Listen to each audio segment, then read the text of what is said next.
Often many people think that in order to reduce back pain, you only need to be training your abs or your obliques. But if you really want to build resilient core stability, then you need to be addressing all of your core muscles.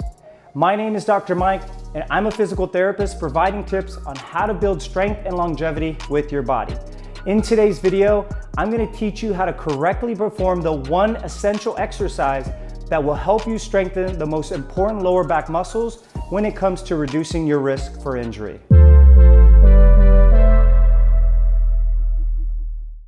Today, we're going to go over how to properly perform the Sorensen hold exercise.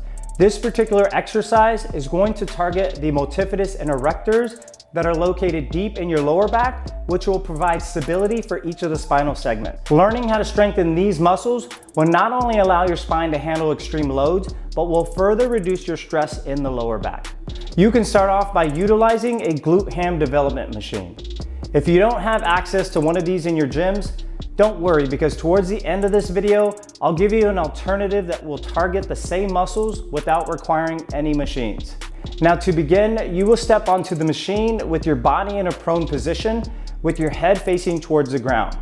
Interlock your legs so that your feet are up against the platform with the top of your hip bones hanging off the edge of the support pad. Start off with your arms crossed and your body held in a horizontal position. In order to do this, think about keeping a slight chin tuck, pulling your shoulder blades back, and squeeze your glutes, and focus on keeping the knees straight to activate your quadriceps.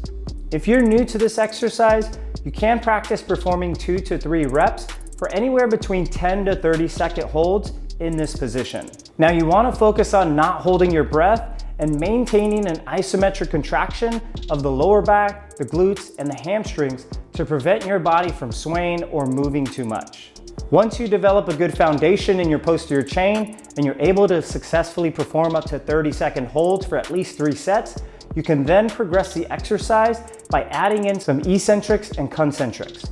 You can do this by flexing your hips while maintaining a lumbar curve and allowing your torso to fall down towards the ground. Then initiate the return by squeezing your lower back muscles, glutes, and hamstrings to extend your spine back to the starting position.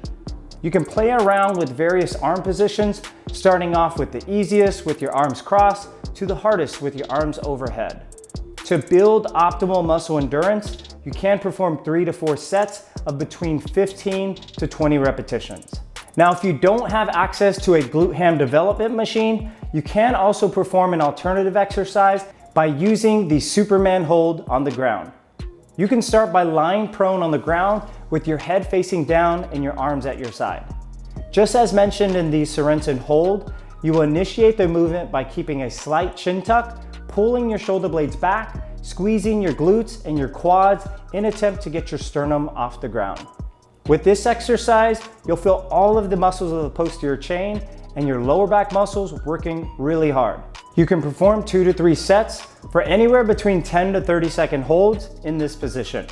There you have it, the one essential exercise that I regularly perform 2 times per week to keep my spine healthy and strong. Remember, if you've been neglecting these muscles, these exercises will be difficult, so take your time and allow your body to build endurance over time.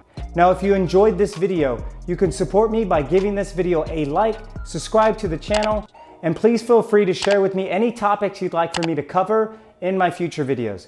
I'll see you in the next one.